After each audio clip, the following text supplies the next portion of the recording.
Sting operation का पहला part, BJP का जो आरोप था कि यहां सबसे बड़ा भ्रष्टाचार दिल्ली की इस नई शराब नीति में जो किया गया, वो होलसेलर का मार्जिन, जो L1 लाइसेंसी जिसको कहा जाता है, उसका मार्जिन 2% से बढ़ाकर 12% कर दिया गया और यह कह दिया गया कि ये सारा मार्जिन जो है वो होलसेलर अपने पास नहीं रखेगा, बल्कि इसका 6% वापस करेगा दिल्ली की सरकार को, नहीं बल्कि ब्लैक में, कैश में।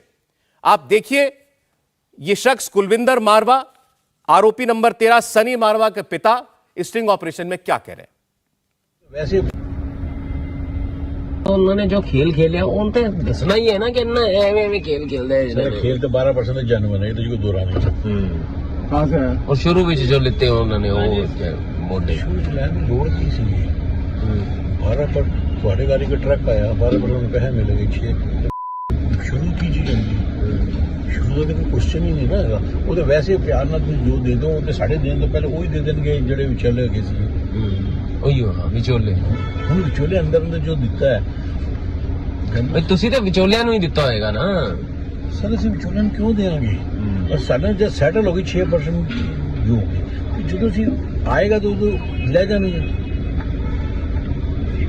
किसी ने 6% आसान करना समझो देना है। 6% देना भी आसान नहीं सीधा।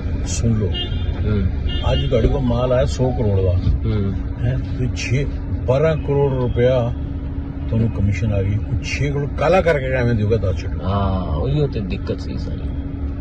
6 करोड़ काला किस तरह करोगे, वो तरीका तो दसो मनो। तो काला देना कोई कार नोट उधर थोड़ी पहने दे देंगे। ये आपने अभी जिस शख्स को सुना, मैं फिर दर्शकों के लिए बता दूं कि ये व्यक्ति कौन है।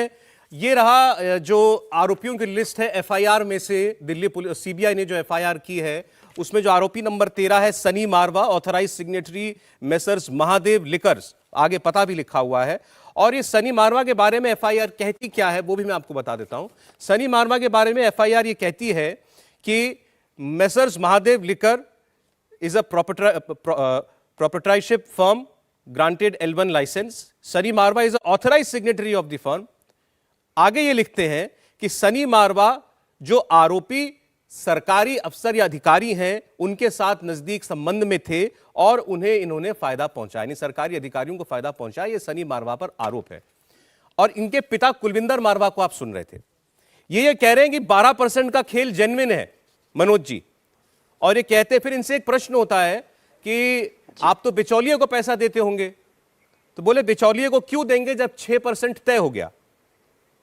तो वो 6% लेकिन किसको देंगे ये नहीं बता रहे। अभी आम आदमी पार्टी के प्रवक्ता यहां होते, वो पूछते, ये तो नहीं उन्होंने कहा कि 6% अब मनीष सिसोदिया को दे रहे हैं। नहीं, जब पूरा देख ही रहे हैं मनीष सिसोदिया, ये शराब का काम ही देख रहे हैं मनीष सिसोदिया, तो ऐसा तो है नहीं कि वो इंटरव्यू दे रहे हैं कि सर बात क्लियर करे। वो तो स्टिंग में इनकी बातें आई हैं और स्टिंग में भी ये बोलना स्पष्ट है कि 6% तो तय हो चुका है, तो हमको बिचौलियों के पास जाने की ज़रूरत क्या है। इट मीन्स कि क्लियर है कि ये सीधे मिनिस्टर से बात हो गई है, हमको किसी बिचौलिए से कोई मतलब नहीं। बल्कि वो ये परेशानी में है कि भाई 6 करोड़ को कैश बना के देना है, ब्लैक बना के देना है। उसमें वो थोड़ी जो परेशानी है वो भी बता रहे हैं कि इसके लिए बहुत प्रॉब्लम हो रही है हमको देने में, लेकिन देना ही है। तो आप सोचिए आज दिल्ली के लोग, उनके ऊपर क्या गुजर रही होगी। जिस दिल्ली ने सोचा था कि ये लोग बड़े अच्छे भ्रष्टाचार के विरुद्ध आए हैं, वो ऐसे भ्रष्टाचार में घुसे हैं कि 6-6 करोड़ रुपया एक हफ्ते का अब वो लोग कैश में लेने की बात कर रहे हैं। मतलब ये सारी बात सुन करके दिल्ली के बच्चे क्या सोच रहे होंगे, दिल्ली के कच्ची कॉलोनियों वाले क्या सोच रहे होंगे, दिल्ली के लोग जो टैक्स पेयर हैं क्या सोच रहे होंगे। देखिए आज हमारा भी मन रो रहा है सौरभ जी, और आज पूरी दिल्ली का मन रो रहा है। जिनकी गलियां टूटी हैं, जिनके घर गंदे पानी आते हैं, इन्हीं पैसों से तो वो काम होता है। अब समझ में आ रहा है कि काम क्यों नहीं हो रहा है। और ये लोग भ्रष्टाचार का ऐसा मॉडल चला रहे हैं, तो मैं समझता हूं कि इतना कुछ, अभी जो ये बात आई जो फर्स्ट आप वीडियो दिखाए हैं, इसके बाद वाले में और भी बहुत सारी बातें हैं जी। लेकिन 12% कमीशन बढ़ाने में 6 करोड़ रुपया कैश करके देना है, बिचौलिए को नहीं देना है, तो फिर तो मिनिस्टर सामने आ गया।